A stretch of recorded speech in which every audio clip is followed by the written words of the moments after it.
الشمس نام، پہلے ہی لفظ الشمس کو اس کا نام قرار دیا گیا ہے۔ زمانہ نزول، مضمون اور انداز بیان سے معلوم ہوتا ہے کہ یہ سورہ بھی مکہ معظمہ کے ابتدائی دور میں نازل ہوئی ہے، مگر اس کا نزول اس زمانے میں ہوا ہے جب مکہ میں رسول اللہ صلی اللہ علیہ وسلم کی مخالفت خوب زور پکڑ چکی تھی۔ موضوع اور مضمون،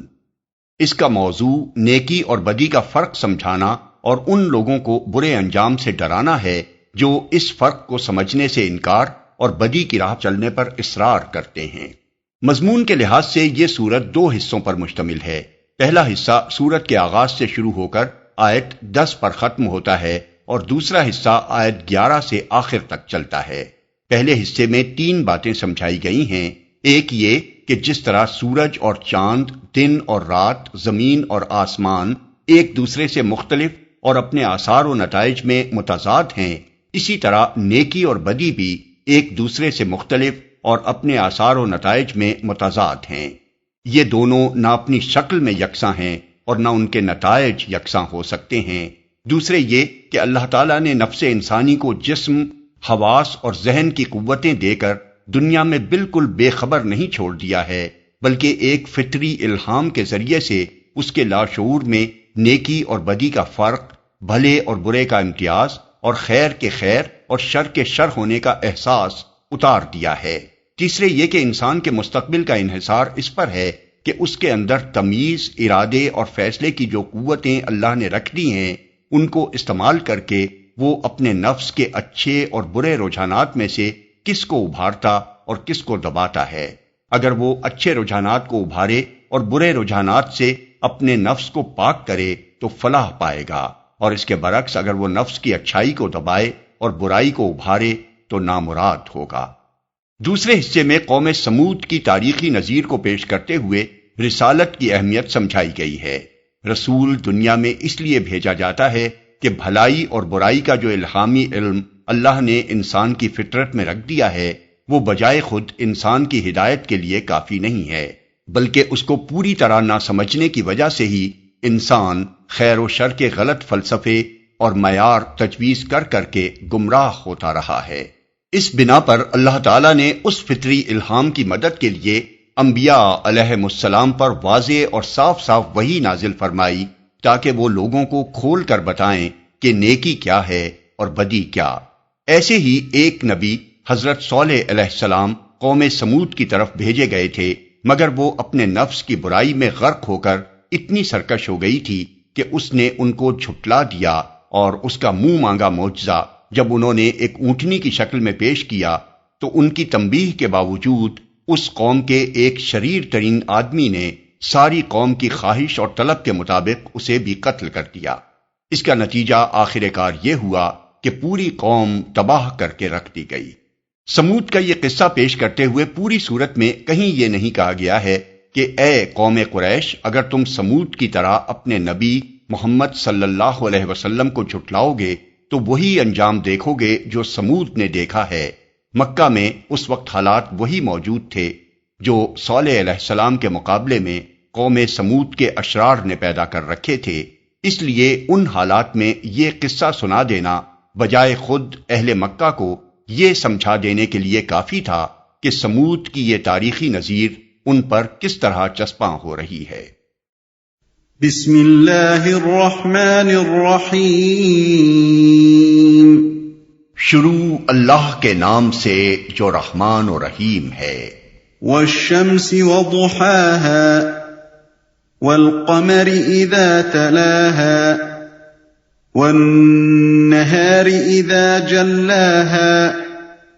والليل اذا يغشاها والسماء وما بناها، سورج اور اس دھوپ کی قسم اور چاند کی قسم جبکہ وہ اس کے پیچھے آتا ہے، اور دن کی قسم جبکہ وہ سورج کو نمایاں کر دیتا ہے، اور رات کی قسم جبکہ وہ سورج کو ڈھانک لیتی ہے، اور آسمان کی اور اس ذات کی قسم جس نے اسے قائم کیا۔ دھوپ کی قسم، اصل میں لفظ ضحیٰ استعمال کیا گیا ہے جو سورج کی روشنی اور اس کی حرارت دونوں پر دلالت کرتا ہے۔ اگرچہ عربی زبان میں اس کے معروف معنی چاشت کے وقت کے ہیں، جبکہ سورج طلوع ہونے کے بعد خاصا بلند ہو جاتا ہے، لیکن جب سورج چڑھتا ہے تو صرف روشنی ہی نہیں دیتا بلکہ گرمی بھی دیتا ہے۔ اس لیے ضحیٰ کا لفظ جب سورج کی طرف منسوب ہو تو اس کا پورا مفہوم اس کی روشنی یا اس کی بدولت نکلنے والے دن کے بجائے اس کی دھوپ ہی سے زیادہ صحیح طور پر ادا ہوتا ہے۔ ڈھانک لیتی ہے، یعنی رات کی آمد پر سورج چھپ جاتا ہے اور اس کی روشنی رات بھر غائب رہتی ہے۔ اس کیفیت کو یوں بیان کیا گیا ہے کہ رات سورج کو ڈھانک لیتی ہے، کیونکہ رات کی اصل حقیقت سورج کا افق سے نیچے اتر جانا ہے، جس کی وجہ سے اس کی روشنی زمین کے اس حصے تک نہیں پہنچ سکتی جہاں رات طاری ہو گئی ہو۔ اسے قائم کیا، یعنی چھت کی طرح اسے زمین پر اٹھا کھڑا کیا۔ اس آیت اور اس کے بعد کی 2 آیتوں میں ماں کا لفظ استعمال ہوا ہے، یعنی ماں بناہا اور ماں طہاہا اور ماں سواہا۔ اس لفظ ماں کو مفسرین کے ایک گروہ نے مصدری معنوں میں لیا ہے، اور وہ ان آیتوں کا مطلب یہ بیان کرتے ہیں کہ آسمان اور اس کے قائم کیے جانے کی قسم، زمین اور اس کے بچھائے جانے کی قسم، اور نفس اور اس کے ہموار کیے جانے کی قسم۔ لیکن یہ معنی اس لیے درست نہیں ہے کہ ان 3 فقروں کے بعد یہ فقرہ پھر اس کی بدی اور اس کی پرہیزگاری اس پر الہام کر دی۔ اس سلسلہ کلام کے ساتھ ٹھیک نہیں بیٹھتا۔ دوسرے مفسرین نے یہاں ماں کو من یا الذی کے معنی میں لیا ہے، اور وہ ان فقروں کا مطلب یہ لیتے ہیں کہ جس نے آسمان کو قائم کیا، جس نے زمین کو بچھایا اور جس نے نفس کو ہموار کیا۔ یہی دوسرا مطلب ہمارے نزدیک صحیح ہے، اور اس پر یہ اعتراض نہیں ہو سکتا کہ ماں عربی زبان میں بے جان اشیاء اور بے عقل مخلوقات کے لیے استعمال ہوتا ہے۔ خود قرآن میں اس کی بکثرت مثالیں موجود ہیں کہ ماں کو من کے معنی میں استعمال کیا گیا ہے، مثلا وَلَا أَنْتُمْ عَابِدُونَ مَا أَعْبُدُ، یعنی اور نہ تم اس کی عبادت کرنے والے ہو جس کی میں عبادت کرتا ہوں۔ فَانْكِحُوا مَا طَابَ لَكُم مِّنَ النِّسَاءِ، یعنی پس عورتوں میں سے جو تمہیں پسند آئیں ان سے نکاح کر لو۔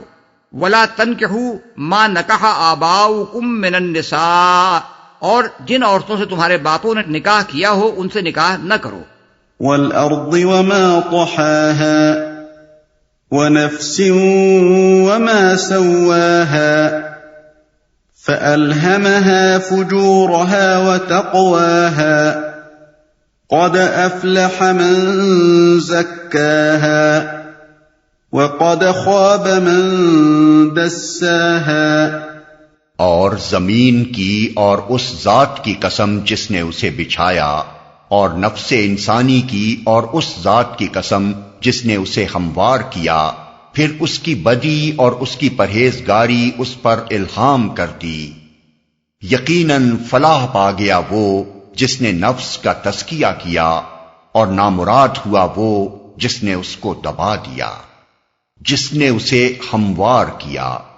ہموار کرنے سے مراد یہ ہے کہ اس کو ایسا جسم عطا کیا جو اپنے قامت راست اور اپنے ہاتھ پاؤں اور اپنے دماغ کے اعتبار سے انسان کسی زندگی بسر کرنے کے لیے موزوں ترین تھا۔ اس کو دیکھنے، سننے، چھونے، چکھنے اور سونگنے کے ایسے حواس عطا کیے جو اپنے تناسب اور اپنی خصوصیات کی بنا پر اس کے لیے بہترین ذریعہ علم بن سکتے تھے۔ اس کو قوت عقل و فکر، قوت استدلال و استنباط، قوت خیال، قوت حافظہ، قوت تمیز، قوت فیصلہ، قوت ارادی اور دوسری ایسی ذہنی قوتیں عطا کیں جن کی بدولت وہ دنیا میں اس کام کے قابل ہوا جو انسان کے کرنے کا ہے۔ اس کے علاوہ ہموار کرنے میں یہ مفہوم بھی شامل ہے کہ اسے پیدائشی گناہگار اور جبلی بدماش بنا کر نہیں بلکہ راست اور سیدھی فطرت پر پیدا کیا، اور اس کی ساخت میں کوئی خلقی کجی نہیں رکھی کہ وہ سیدھی راہ اختیار کرنا چاہے بھی تو نہ کر سکے۔ یہی بات ہے جسے سورہ روم میں بئی الفاظ بیان کیا گیا ہے، فطرت اللہ التی فطر الناس علیہا، یعنی قائم ہو جاؤ اس فطرت پر جس پر اللہ تعالیٰ نے انسانوں کو پیدا کیا ہے، آیت نمبر 30۔ اور اسی بات کو نبی صلی اللہ علیہ وسلم نے ایک حدیث میں یوں بیان فرمایا ہے کہ کوئی بچہ ایسا نہیں ہے جو فطرت کے سوا کسی اور چیز پر پیدا ہوتا ہو، پھر اس کے ماں باپ اسے یہودی یا نصرانی یا مجوسی بنا دیتے ہیں۔ یہ ایسا ہی ہے جیسے جانور کے پیٹ سے پورا کا پورا صحیح و سالم بچہ پیدا ہوتا ہے۔ کیا تم ان میں کسی کا کان کٹا ہوا پاتے ہو؟ بخاری و مسلم۔ یعنی یہ مشرکین ہیں جو بعد میں اپنے اوہام جاہلیت کی بنا پر جانوروں کے کان کاٹتے ہیں، ورنہ خدا کسی جانور کو ماں کے پیٹ سے کٹے ہوئے کان لے کر پیدا نہیں کرتا۔ ایک اور حدیث میں حضور صلی اللہ علیہ وسلم کا ارشاد ہے، میرا رب فرماتا ہے کہ میں نے اپنے تمام بندوں کو حنیف یعنی صحیح الفطرت پیدا کیا تھا، پھر شیاطین نے آ کر ان کو ان کے دین یعنی ان کے فطری دین سے گمراہ کر دیا اور ان پر وہ چیزیں حرام کر دیں جو میں نے ان کے لیے حلال کی تھیں، اور ان کو حکم دیا کہ میرے ساتھ ان کو شریک کریں جن کے شریک ہونے پر میں نے کوئی دلیل نازل نہیں کی۔ مسند احمد و مسلم نے بھی اس سے ملتے جلتے الفاظ میں حضور کا یہ ارشاد نقل کیا ہے، الہام کر دی۔ الہام کا لفظ لہم سے ہے جس کے معنی نگلنے کے ہیں۔ لہم الشیء والتہمہ کے معنی ہیں فلاں شخص نے اس چیز کو نگل لیا، اور الہمتہ الشیء کے معنی ہیں میں نے فلاں چیز اس کو نگلوا دی یا اس کے حلق سے اتار دی۔ اسی بنیادی مفہوم کے لحاظ سے الہام کا لفظ اصطلاحاً اللہ تعالیٰ کی طرف سے کسی تصور یا کسی خیال کو غیر شعوری طور پر بندے کے دل و دماغ میں اتار دینے کے لیے استعمال ہوتا ہے۔ نفس انسانی پر اس کی بدی اور اس کی نیکی و پرہیزگاری الہام کر دینے کے دو مطلب ہیں۔ ایک یہ کہ اس کے اندر خالق نے نیکی اور بدی دونوں کے رجحانات و میلانات رکھ دیے ہیں، اور یہ وہ چیز ہے جس کو ہر شخص اپنے اندر محسوس کرتا ہے۔ دوسرا مطلب یہ ہے کہ ہر انسان کے لاشعور میں اللہ تعالیٰ نے یہ تصورات ودیعت کر دیے ہیں کہ اخلاق میں کوئی چیز بھلائی ہے اور کوئی چیز برائی، اچھے اخلاق و اعمال اور برے اخلاق و اعمال یکساں نہیں ہیں۔ فجور یعنی بد کرداری ایک قبیح چیز ہے، اور تقوی یعنی برائیوں سے اجتناب ایک اچھی چیز۔ یہ تصورات انسان کے لیے اجنبی نہیں ہیں، بلکہ اس کی فطرت ان سے آشنا ہے، اور خالق نے برے اور بھلے کی تمیز پیدائشی طور پر اس کو عطا کر دی ہے۔ یہی بات سورہ بلد میں فرمائی گئی ہے کہ وَهَدَيْنَاهُ النَّجْدَيْنِ، یعنی اور ہم نے اس کو خیر و شر کے دونوں نمایاں راستے دکھا دیے۔ آیت نمبر 10۔ اسی کو سورہ دہر میں یوں بیان کیا گیا ہے، اِنَّا هَدَيْنَاهُ السَّبِيلَ إِمَّا شَاكِرًا وَإِمَّا كَفُورًا، یعنی ہم نے اس کو راستہ دکھا دیا، خواہ شاکر بن کر رہے یا کافر۔ آیت نمبر 3۔ اور اسی بات کو سورہ قیامہ میں اس طرح بیان کیا گیا ہے کہ انسان کے اندر ایک نفس لوامہ یعنی ضمیر موجود ہے جو برائی کرنے پر اسے ملامت کرتا ہے۔ آیت نمبر 2۔ اور ہر انسان خواہ کتنی ہی معذرتیں پیش کرے مگر وہ اپنے آپ کو خوب جانتا ہے کہ وہ کیا ہے۔ آیات نمبر 14 اور 15۔ اس جگہ یہ بات بھی اچھی طرح سمجھ لینی چاہیے کہ فطری الہام اللہ تعالیٰ نے ہر مخلوق پر اس کی حیثیت اور نوعیت کے لحاظ سے کیا ہے، جیسا کہ سورہ طٰہٰ میں ارشاد ہوا ہے کہ الذی اعطیٰ کل شیء خلقہ ثم ہدیٰ، یعنی جس نے ہر چیز کو اس کی ساخت عطا کی پھر راہ دکھائی۔ آیت نمبر 50۔ مثلا حیوانات کی ہر نوع کو اس کی ضروریات کے مطابق الہامی علم دیا گیا ہے، جس کی بنا پر مچھلی کو آپ سے آپ تیرنا، پرندے کو اڑنا، شہد کی مکھی کو چھتا بنانا اور بے کو گھونسلہ تیار کرنا آ جاتا ہے۔ انسان کو بھی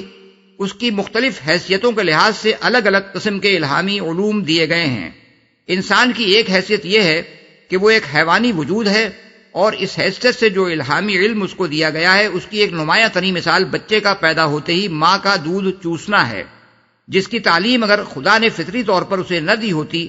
تو کوئی اسے یہ فن نہ سکھا سکتا تھا۔ اس کی دوسری حیثیت یہ ہے کہ وہ ایک عقلی وجود ہے۔ اس حیثیت سے خدا نے انسان کی آفرینش کے آغاز سے مسلسل اس کو الہامی رہنمائی دی ہے، جس کی بدولت وہ پے در پے اکتشافات اور ایجادات کر کے تمدن میں ترقی کرتا رہا ہے۔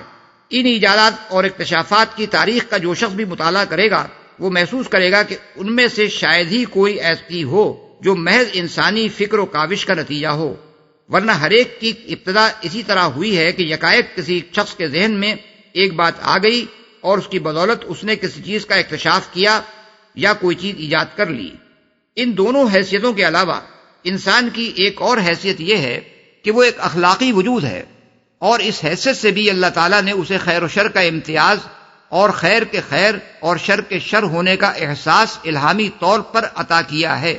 یہ امتیاز و احساس ایک عالمگیر حقیقت ہے جس کی بنا پر دنیا میں کبھی کوئی انسانی معاشرہ خیر و شر کے تصورات سے خالی نہیں رہا ہے، اور کوئی ایسا معاشرہ نہ تاریخ میں کبھی پایا گیا ہے نہ اب پایا جاتا ہے جس کے نظام میں بھلائی اور برائی پر جزا اور سزا کی کوئی نہ کوئی صورت اختیار نہ کی گئی ہو۔ اس چیز کا ہر زمانے، ہر جگہ اور ہر مرحلہ تہذیب و تمدن میں پایا جانا اس کے فطری ہونے کا صریح ثبوت ہے، اور مزید برآں یہ اس بات کا ثبوت بھی ہے کہ ایک خالق حکیم و دانا نے اسے انسان کی فطرت میں ودیعت کیا ہے، کیونکہ جن اجزاء سے انسان مرکب ہے اور جن قوانین کے تحت دنیا کا مادی نظام چل رہا ہے، ان کے اندر کہیں اخلاق کے ماخذ کی نشاندہی نہیں کی جا سکتی۔ جس نے اس کو دبا دیا، یہ ہے وہ بات جس پر ان چیزوں کی قسم کھائی گئی ہے جو اوپر کی آیات میں مذکور ہوئی ہیں۔ اب غور کیجئے کہ وہ چیزیں اس پر کس طرح دلالت کرتی ہیں۔ قرآن میں اللہ تعالیٰ کا قاعدہ یہ ہے کہ جن حقائق کو وہ انسان کے ذہن نشین کرانا چاہتا ہے، ان کی شہادت میں وہ سامنے کی چند ایسی نمایاں ترین چیزوں کو پیش کرتا ہے جو ہر آدمی کو اپنے گرد و پیش کی دنیا میں یا خود اپنے وجود میں نظر آتی ہیں۔ اسی قاعدے کے مطابق یہاں دو چیزوں کو ایک دوسرے کے مقابلے میں پیش کیا گیا ہے جو ایک دوسرے سے متضاد ہیں، اس لیے ان کے آثار اور نتائج بھی یکساں نہیں ہیں بلکہ لازماً ایک دوسرے سے مختلف ہیں۔ ایک طرف سورج ہے اور دوسری طرف چاند۔ سورج کی روشنی نہایت تیز ہے اور اس میں گرمی بھی ہے، اس کے مقابلے میں چاند اپنی کوئی روشنی نہیں رکھتا۔ سورج کی موجودگی میں وہ آسمان پر موجود بھی ہو تو بے نور ہوتا ہے، وہ اس وقت چمکتا ہے جب سورج چھپ جائے، اور اس وقت بھی اس کی روشنی نہ اتنی تیز ہوتی ہے کہ رات کو دن بنا دے، نہ اس میں کوئی گرمی ہوتی ہے کہ وہ کام کر سکے جو سورج کی گرمی کرتی ہے۔ لیکن اس کے اپنے کچھ اثرات ہیں جو سورج کے اثرات سے بالکل مختلف ہوتے ہیں۔ اسی طرح ایک طرف دن ہے اور دوسری طرف رات، دونوں ایک دوسرے کی ضد ہیں، دونوں کے اثرات اور نتائج باہم اس قدر مختلف ہیں کہ کوئی ان کو یکساں نہیں کہہ سکتا، حتیٰ کہ ایک بیوقوف سے بیوقوف آدمی کے لیے بھی یہ کہنا ممکن نہیں ہے کہ رات ہوئی تو کیا اور دن ہوا تو کیا، کسی سے کوئی فرق نہیں پڑتا۔ اسی طرح ایک طرف آسمان ہے جسے خالق نے بلند اٹھایا ہے، اور دوسری طرف زمین ہے جسے پیدا کرنے والے نے آسمان کے نیچے فرش کی طرح بچھا دیا ہے۔ دونوں اگرچہ ایک ہی کائنات اور اس کے نظام اور اس کی مصلحتوں کی خدمت کر رہے ہیں، لیکن دونوں کے کام اور ان کے اثرات و نتائج میں زمین و آسمان کا فرق ہے۔ ان آفاقی شہادتوں کو پیش کرنے کے بعد خود انسان کے اپنے نفس کو لیا گیا ہے اور بتایا گیا ہے کہ اسے اعضاء اور حواس اور ذہنی قوتوں کے متناسب امتزاج سے ہموار کر کے خالق نے اس کے اندر بھلائی اور برائی دونوں کے میلانات، رجحانات اور محرکات رکھ دیے ہیں جو ایک دوسرے کی ضد ہیں، اور الہامی طور پر اسے ان دونوں کا فرق سمجھا دیا ہے کہ ایک فجور ہے اور وہ بری چیز ہے، اور دوسرا تقویٰ ہے اور وہ اچھی چیز۔ اب اگر سورج اور چاند، دن اور رات، زمین اور آسمان یکساں نہیں ہیں بلکہ ان کے اثرات اور نتائج ایک دوسرے سے لازماً مختلف ہیں، تو نفس کا فجور اور تقویٰ دونوں ایک دوسرے کی ضد ہونے کے باوجود یکساں کیسے ہو سکتے ہیں؟ انسان خود اس دنیا میں بھی نیکی اور بدی کو یکساں نہیں سمجھتا اور نہیں مانتا، خواہ اس نے اپنے بنائے ہوئے فلسفوں کی روح سے خیر و شر کے کچھ بھی معیار تجویز کر لیے ہوں۔ بہرحال جس چیز کو بھی وہ نیکی سمجھتا ہے اس کے متعلق وہ یہ رائے رکھتا ہے کہ وہ قابل قدر ہے، تعریف اور صلے اور انعام کی مستحق ہے، بخلاف اس کے جس چیز کو بھی وہ بدی سمجھتا ہے اس کے بارے میں اس کی اپنی بے لاگ رائے یہ ہے کہ وہ مذمت اور سزا کی مستحق ہے۔ لیکن اصل فیصلہ انسان کے ہاتھ میں نہیں ہے بلکہ اس خالق کے ہاتھ میں ہے جس نے انسان کا فجور اور تقویٰ اس پر الہام کیا ہے۔ فجور وہی ہے جو خالق کے نزدیک فجور ہے، اور تقویٰ وہی ہے جو اس کے نزدیک تقویٰ ہے، اور خالق کے ہاں ان دونوں کے دو الگ نتائج ہیں۔ ایک کا نتیجہ یہ ہے کہ جو اپنے نفس کا تزکیہ کرے وہ فلاح پائے، اور دوسرے کا نتیجہ یہ ہے کہ جو اپنے نفس کو دبا دے وہ نامراد ہو۔ تزکیے کے معنی ہے پاک کرنا، ابھارنا اور نشو و نما دینا۔ سیاق و سباق سے اس کا صاف مطلب یہ ہے کہ جو اپنے نفس کو فجور سے پاک کرے اس کو ابھار کر تقویٰ کی بلندی پر لے جائے اور اس کے اندر بھلائی کو نشو و نما دے، وہ فلاح پائے گا۔ اس کے مقابلے میں دساہا کا لفظ استعمال کیا گیا ہے جس کا مصدر تدسیہ ہے۔ تدسیہ کے معنی دبانے، چھپانے، اغوا کرنے اور گمراہ کر دینے کے ہیں۔ سیاق و سباق سے اس کا مطلب بھی واضح ہو جاتا ہے کہ وہ شخص نامراد ہوگا جو اپنے نفس کے اندر پائے جانے والے نیکی کے رجحانات کو ابھارنے اور نشو و نما دینے کے بجائے ان کو دبا دے، اس کو بہکا کر برائی کے رجحانات کی طرف لے جائے اور فجور کو اس پر اتنا غالب کر دے کہ تقوی اس کے نیچے اس طرح چھپ کر رہ جائے جیسے ایک لاش قبر پر مٹی ڈال دینے کے بعد چھپ جاتی ہے۔ بعض مفسرین نے اس آیت کے معنی یہ بیان کیے ہیں کہ قد افلح من زکی اللہ نفسہ وقد خاب من دس اللہ نفسہ، یعنی فلاح پا گیا وہ جس کے نفس کو اللہ نے پاک کر دیا، اور نامراد ہوا وہ جس کے نفس کو اللہ نے دبا دیا۔ لیکن یہ تفسیر اول تو زبان کے لحاظ سے قرآن کے طرز بیان کے خلاف ہے، کیونکہ اگر اللہ تعالیٰ کو یہی بات کہنی مقصود ہوتی تو وہ یوں فرماتا قد افلحت من زکاہا اللہ وقد خابت من دساہا اللہ، یعنی فلاح پا گیا وہ نفس جس کو اللہ نے پاک کر دیا، اور نامراد ہو گیا وہ نفس جس کو اللہ نے دبا دیا۔ دوسرے یہ تفسیر اسی موضوع پر قرآن کے دوسرے بیانات سے ٹکراتی ہے۔ سورہ اعلیٰ میں اللہ تعالیٰ کا ارشاد ہے قد افلح من تزکا، یعنی فلاح پا گیا وہ جس نے پاکیزگی اختیار کی، آیت نمبر 14۔ سورہ عباسہ میں اللہ تعالیٰ نے رسول اللہ صلی اللہ علیہ وسلم کو خطاب کر کے فرمایا وما علیک اللہ یزکا، یعنی اور تم پر کیا ذمہ داری ہے اگر وہ پاکیزگی نہ اختیار کرے۔ ان دونوں آیتوں میں پاکیزگی اختیار کرنا بندے کا فعل قرار دیا گیا ہے۔ اس کے علاوہ قرآن میں جگہ جگہ یہ حقیقت بیان کی گئی ہے کہ اس دنیا میں انسان کا امتحان لیا جا رہا ہے۔ مثلا سورہ دہر میں فرمایا ہم نے انسان کو ایک مخلوط نطفے سے پیدا کیا تاکہ اس کی آزمائش کریں، اسی لیے اسے ہم نے سمیع و بصیر بنایا، آیت نمبر 2۔ اور سورہ ملک میں فرمایا جس نے موت اور زندگی کو ایجاد کیا تاکہ تمہیں آزمائے کون تم میں بہتر عمل کرنے والا ہے، آیت نمبر 2۔ اب یہ ظاہر ہے کہ امتحان سرے سے ہی بے معنی ہو جاتا ہے اگر امتحان لینے والا پہلے ہی ایک امیدوار کو ابھار دے اور دوسرے کو دبا دے۔ اس لیے صحیح تفسیر وہی ہے جو قتادہ، اکرمہ، مجاہد اور سعید بن جبیر نے بیان کی ہے کہ زکاہا اور دساہا کا فاعل بندہ ہے نہ کہ خدا۔ رہی وہ حدیث جو ابن ابی حاتم نے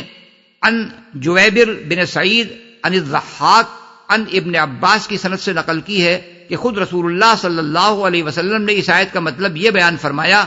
کہ افلحت نفس زکاہا اللہ عز وجل، یعنی فلاح پا گیا وہ نفس جس کو اللہ عز وجل نے پاک کر دیا۔ تو یہ ارشاد در حقیقت حضور سے ثابت نہیں ہے، کیونکہ اس کی سند میں جویبر متروک الحدیث ہے اور ابن عباس سے ضحاک کی ملاقات نہیں ہوئی ہے۔ البتہ وہ حدیث صحیح ہے جو امام احمد، مسلم، نسائی اور ابن ابی شیبہ نے حضرت زید بن ارقم سے روایت کی ہے کہ حضور صلی اللہ علیہ وسلم یہ دعا مانگا کرتے تھے کہ اللہم آت نفسی تقواہا وزکھا انت خیر من زکاہا انت ولیہا ومولاہا، یعنی خدایا میرے نفس کو اس کا تقوی عطا کر اور اس کو پاکیزہ کر، تو ہی وہ بہتر ہستی ہے جو اس کو پاکیزہ کرے، تو ہی اس کا سرپرست اور مولا ہے۔ اسی سے ملتے جلتے الفاظ میں حضور کی یہ دعا حضرت عبداللہ بن عباس رضی اللہ عنہ سے طبرانی، ابن مردویہ اور ابن المنذر نے اور حضرت عائشہ سے امام احمد نے نقل کی ہے۔ اس کا مطلب در حقیقت یہ ہے کہ بندہ تو صرف تقوی اور تزکیے کی خواہش اور طلب ہی کر سکتا ہے، رہا اس کا نصیب ہو جانا تو وہ بہرحال اللہ ہی کی توفیق پر منحصر ہے۔ اور یہی حال تجزیے کا بھی ہے کہ اللہ زبردستی کسی کے نفس کو نہیں دباتا، مگر جب بندہ اس پر تل جائے تو اللہ تعالیٰ اسے تقوی اور تزکیے کی توفیق سے محروم کر دیتا ہے اور اسے چھوڑ دیتا ہے کہ اپنے نفس کو جس گندگی کے ڈھیر میں دبانا چاہے دبا دے۔ كذبت ثمود بطغواها إذ انبعث أشقاها فقال لهم رسول الله ناقة الله وسقياها۔ سمود نے اپنی سرکشی کی بنا پر جھٹلایا جب اس قوم کا سب سے زیادہ شقی آدمی بپھر کر اٹھا تو اللہ کے رسول نے ان لوگوں سے کہا کہ خبردار اللہ کی اونٹنی کو ہاتھ نہ لگانا اور اس کے پانی پینے میں مانے نہ ہونا۔ سمود نے اوپر کی آیات میں جن باتوں کو اصولاً بیان کیا گیا ہے، اب انہی کی وضاحت ایک تاریخی نظیر سے کی جا رہی ہے۔ یہ کس بات کی نظیر ہے اور اوپر کے بیان سے اس کا کیا تعلق ہے؟ اس کو سمجھنے کے لیے قرآن مجید کے دوسرے بیانات کی روشنی میں ان دو بنیادی حقیقتوں پر اچھی طرح غور کرنا چاہیے جو آیات 7 تا 10 میں بیان کی گئی ہیں۔ اولاً ان میں فرمایا گیا ہے کہ نفس انسانی کو ایک ہموار و مستقیم فطرت پر پیدا کر کے اللہ تعالیٰ نے اس کا فجور اور اس کا تقوی اس پر الہام کر دیا۔ قرآن اس حقیقت کو بیان کرنے کے ساتھ یہ بھی واضح کرتا ہے کہ فجور و تقوی کا یہ الہامی علم اس بات کے لیے کافی نہیں ہے کہ ہر شخص خود ہی اس سے تفصیلی ہدایت حاصل کر لے، بلکہ اس غرض کے لیے اللہ تعالیٰ نے وحی کے ذریعے سے انبیاء علیہم السلام کو مفصل ہدایت دی، جس میں وضاحت کے ساتھ یہ بتا دیا گیا کہ فجور کا اطلاق کن کن چیزوں پر ہوتا ہے جن سے بچنا چاہیے، اور تقوی کس چیز کا نام ہے اور وہ کیسے حاصل ہوتا ہے۔ اگر انسان وحی کے ذریعے سے آنے والی اس واضح ہدایت کو قبول نہ کرے تو وہ نہ فجور سے بچ سکتا ہے نہ تقوی کا راستہ پا سکتا ہے۔ ثانیاً ان آیات میں فرمایا گیا ہے کہ جزا اور سزا وہ لازمی نتائج ہیں جو فجور اور تقوی میں سے کسی ایک کے اختیار کرنے پر مترتب ہوتے ہیں۔ نفس کو فجور سے پاک کرنے اور تقوی سے ترقی دینے کا نتیجہ فلاح ہے، اور اس کے اچھے رجحانات کو دبا کر فجور میں غرق کر دینے کا نتیجہ نامرادی اور ہلاکت و بربادی۔ اسی بات کو سمجھانے کے لیے ایک تاریخی نظیر پیش کی جا رہی ہے، اور اس کے لیے سمود کی قوم کو بطور نمونہ لیا گیا ہے، کیونکہ پچھلی تباہ شدہ قوموں میں سے جس قوم کا علاقہ اہل مکہ سے قریب ترین تھا وہ یہی تھی۔ شمالی حجاز میں اس کے تاریخی آثار موجود تھے جن سے اہل مکہ شام کی طرف اپنے تجارتی سفروں میں ہمیشہ گزرتے رہتے تھے، اور جاہلیت کے اشعار میں جس طرح اس قوم کا ذکر کثرت سے آیا ہے، اس سے معلوم ہوتا ہے کہ اہل عرب میں اس کی تباہی کا چرچا عام تھا۔ جھٹلایا یعنی حضرت صالح علیہ السلام کی نبوت کو جھٹلا دیا جو ان کی ہدایت کے لیے بھیجے گئے تھے، اور اس جھٹلانے کی وجہ ان کی یہ سرکشی تھی